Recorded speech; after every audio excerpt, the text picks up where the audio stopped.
Pulong-pulong. Babay, aniya ang imong anak. Anak, aniya ang imong inahan. Palihog manindog. Ang pagbasa sa Ebanghelyo, sumala ni San Juan.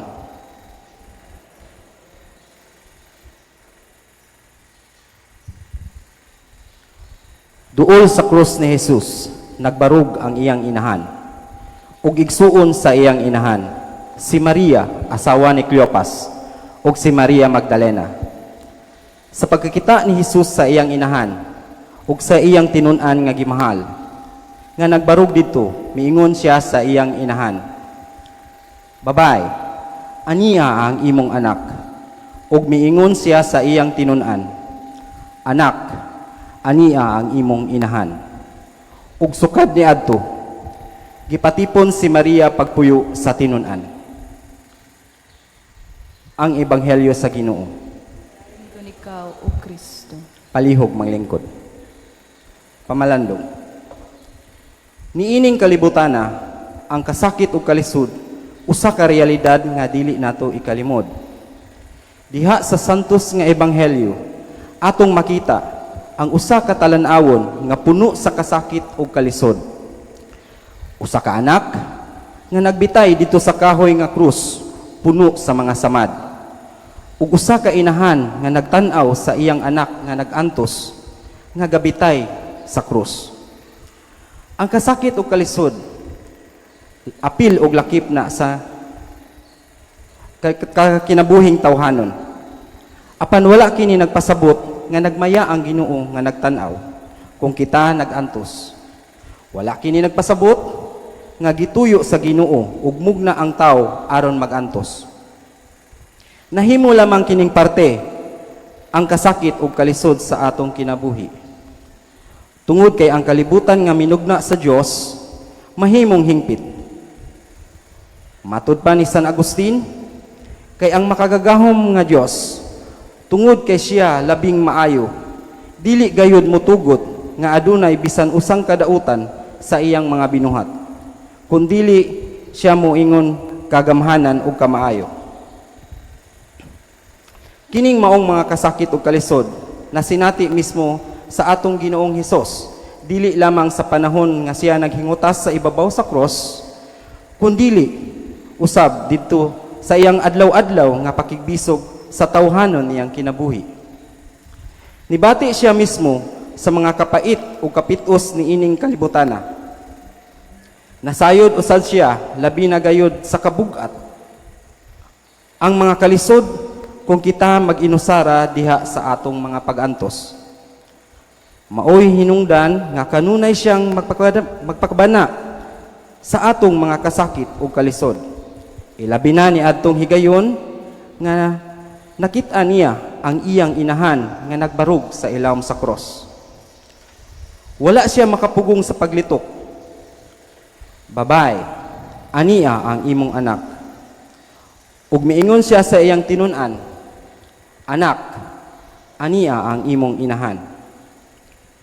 Gitugyan ni Jesus si Maria kang Juan, nasayod siya nga usa ka mapagaan sa kaguol ug kahimtang sa iyang inahan ni adtong higayuna, maura gyud ang usa ka kauban. Usa ka kauban nga muduyog sa mga pag-antos. Ug sukad ni adto, gipatipon si Maria pagpuyo sa tinun-an. Diha sa atong panahon karon, ang mga kasakit ug kalisod wala gayon mapapas bisan pa sa mga bag-ong teknolohiya o kahimanan. Mutulo gihapon ang mga mata sa ang atong mga luha sa kasakit. Ilabi na gayod kung kita nagainusara sa atong mga pag-antos. Maoy hinungdan nga nagpabilin gihapong hagit ang mga pulong ni Jesus karong panahona. Babay, aniya ang imong anak. Anak, aniya ang imong inahan. Nga diha sa taliwala sa atong mga kasakit ug kalisod, nagkinahanglan kita sa ug usa ka kauban nga muduyog sa atong mga pag-antos. Diha sa atong tagsa-tagsa ka pamilya, ang kamihingdanon sa usa ka kauban, una natong masinati.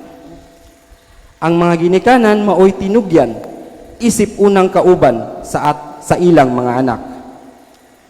Aduna sila'y kaakuhan sa pagduyog sa mga nasinati sa ilang mga anak. Ug ila unang tawag sa pagkauban kanila sa kalipay man o kasakit. Apan subo kayo pamalandungon nga daghan sa atong mga anak karon nga wala na masinati ang panag-uban sa ilahang mismong mga ginikanan. Pipila kanila gipasagdan o gibiyaan. Ang uban wala makabati og presensya sa ilang mga ginikanan. Maoy hinungdan nga nangita sila og laing kuyog diha sa ilang kinabuhi. Pila sa atong mga anak karon ang sayunon lang pagduol sa mga barkada. Tungod kay nakalimtan na sa ginikanan. Mga barkada nga magdala kanila sa bisyo nga makagun sa ilang kaugmaon. Pila sa atong mga kabataan karon ang gialimahan na lamang sa mga katabang tungod kay walay oras ang ilang mga ginikanan. Ang katabang mauin taon ang ilang namatan ug matulgan. Pila sa atong mga kabataan karon ang nagalutok ra sa YouTube ug online games tibok adlaw kay wala nila mabati ang ilang ginikanan. Mas mabati pa nila ang keypad ug touchscreen kaysa sa hikap sa ilang mga ginikanan. Pila sa atong mga kabataan karon ang magpatagad sa Facebook ug ubang social media tungod lang wala sila matagad sa ilang mga ginikanan. Daghan intong mga kabatanunan nga nangita lag likes, views, reactions kay wala nila madawat ang pagdaig gikan sa ilang mga ginikanan. Subo kayo pamalandungon nga bisan sa katamis sa ilang pahiyom nga gipost sa social media na ay uban kanila nahulog sa depresyon. Pila sa atong mga anak ang sayon lang muhila at tubangan sa tagsa-tagsa nila ka mga ginikanan aron magpadayag sa ilang kaligutgot o kahiubos. Gamay lang siguro. Tungod kay wala kini mabati nila sa ilang mga ginikanan isip usa ka kauban. Wala nila makita nga miduyog ang ilang mga ginikanan sa ilang kalisakit o kalisod. Adunay uban natong mga anak nga bisan pa og buhong sa material nga butang, haw ang gihapon ang ilang kasing-kasing sa gugma sa ginikanan. Nakita nila bisan pa og kanunay naa sa kiliran ang ilang mga ginikanan, wala nila mabati ang ilang presensya. Ikaw ginikanan, kanus-a ba nimo katapusang nagakus ang imong mga anak? Kanus-a ba nimo katapusang nauban ang imong mga anak dihala sa ilang pagtulog? Ikaw ginikanan, kanus-a ba nimo katapusang napangumusta ang imong anak? Kanus-a ba nimo katapusang napangutana nga aduna ba siya problema? Ikaw ginikanan, kanus-a ba nimo katapusang napaminaw ang imong anak? Kanus-a ba nimo siya katapusang nadungog nga gusto ug damgo sa kinabuhi? Ikaw ginikanan, kanus-a ba nimo katapusang nakit-an ang imong anak? Kanus-a ba nimo katapusang nasayran kung asa sila ng laag ug kinsa ang ilahang kuyog? Babay, ania ang imong anak. Anak, ania ang imong inahan. Kanunay natong hinumduman nga ang pagkaginikanan dili usa ka propesyon kundi usa ka bukasyon. Usa kini katawag. Dili kita pwedeng muhunong sa pagkaginikanan. Dili kita pwedeng magbakasyon karayo sa atong mga responsibilidad. Isip usa ka ginikanan atong tahas nga dili pagdikta sa atong mga anak, kundili pag-uban kanila sa ilang panaw sa kinabuhi. Tinuod sa atong kahimtang karon adunay mga inahan ug amahan nga walay katimbang sa pagpabarako sa ilang mga anak. Apan dili kini babag nga mahimo kang kauban sa imong mga anak. Daghan sa atong mga kabataan karon nga wala lamang magkinahanglan sa material nga panginahanglanon kundi usab sa emosyonal o psikolohikal. Busa importante kaayo para natong mga ginikanan ang atong suporta. Sa atong mga anak dili lamang sa pinansyal kundi makahatag usab sila sa ilang oras ug hagayon.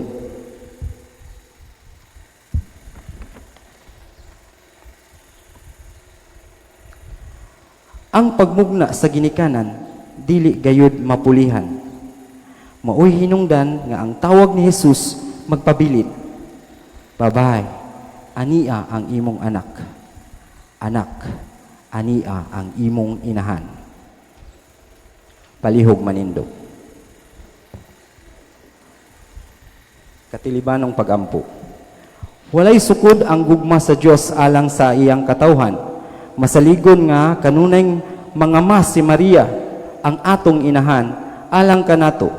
Ibungata karon ang atong mga pangamuyo alang sa atong panginahanglan ug alang sa kamayuhan sa kinatibuk ang katawhan sa Dios. Moingon kita, Ginoo, dungga ang among pangamuyo. Atong balikon, Ginoo, dungga ang among pangamuyo. Alang sa simbahan, kanunay unta magauban si Kristo diha sa iyang panaw, kiniyahan sa reyna sa langit. Magampo kita sa Ginoo. Ginoo, dungga ang among pangamuyo. Alang sa matagbanay, aron ang maayong panag-ingnan sa santos nga banay ni Jose, Maria o Jesus, magdasig unta sa kalig-on o kahiusahan tali sa anak o ginikanan. Magampo kita sa Ginoo. Ginoo, dungga ang among pangamuyo. Alang sa tanang kabataan o kabatan-unan, aron ang grasya sa Dios mupatuhop sa ilang kasing-kasing sa pagila kang Jesus nga atong manunubos o kang Maria isip atong nga pinanggaong inahan. Magampo kita sa Ginoo. Ginoo, dungga ang among pangamuyo. Among langitong Amahan, nagapasalamat kami kanimo sa kaluwasan nga gikab-ot ni Jesus alang kanamo ug sa among paghatag kanamo kang Maria nga maamong inahan uban sa iyang pangama. Minglaom kami nga dunggon mo ang among pagampo, among pangamuyo, pinaagi ni Kristo among Ginoo. Amen. Palihog manglingkod.